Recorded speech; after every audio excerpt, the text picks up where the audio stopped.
আপনি কি জানেন একজন গ্রাফিক্স ডিজাইনার মাসিক ইনকাম কত? একজন গ্রাফিক্স ডিজাইনার মাসিক ইনকাম প্রায় 50 থেকে 60,000 টাকা, যা ভাবা যায়। এবং অনেকেই ভাবে যে ভাই গ্রাফিক্স ডিজাইনটা কি। মূলত হচ্ছে আপনারা যে আমার এই ভিডিওটা যখন আপনারা ওপেন করলেন তখন আপনারা দেখতে পারলেন যে একটি সুন্দর একটি থাম্বনেল আমি সেট করেছি। তো সেটি হচ্ছে গিয়ে আমি আমার এই সামান্য একটি অ্যান্ড্রয়েড ফোন দিয়ে এই থাম্বনেলটা তৈরি করেছি। এখন অনেকেই ভাবতে পারে যে ভাই এআই দিয়ে আমরা কিন্তু থাম্বনেল তৈরি করে নিতে পারি খুব সহজেই। এআই দিয়ে ভাই ততটা ভরসা করা যায় না। আপনি নিজের মন মতো যতটা করতে পারবেন এআই দিয়ে কিন্তু ততটা করা সম্ভব না।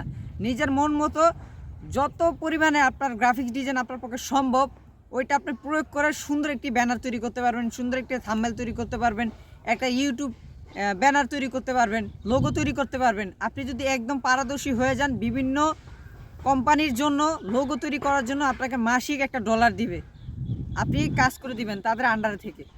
তো আমারও ইচ্ছা আমি একজন গ্রাফিক্স ডিজাইনার হব। আর আপনারা যদি পাশে থাকেন এইভাবে তো আশা করছি আরও এগোতে পারবো। এখনও প্রায় আমার 3,980 ঘন্টা ওয়াচ টাইম প্রয়োজন, এখন মাত্র 20 ঘন্টা হয়েছে।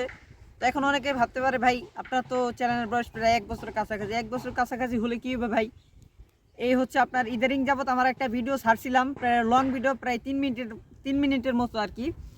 ওইখানে আমি বলেছিলাম যে ইউটিউবে কিভাবে ডুয়েট ভিডিও করে আপলোড করে আপনারা ইনকাম করতে পারবেন। ওই ভিডিওগুলো প্রাইভেট করে দেওয়া হয়েছে, ইউটিউবে নিজে থেকে প্রাইভেট করে দেওয়া হয়েছে। আর যারা চ্যানেলে নতুন দর্শক আছেন অবশ্যই চ্যানেলটিকে সাবস্ক্রাইব করে দিবেন, পাশে থাকা বেল আইকনটি ক্লিক করে দিবেন। তো এই পর্যন্ত আজকের মূলত আলোচনা। সবাই ভালো থাকবেন, সুস্থ থাকবেন। আসসালামু আলাইকুম।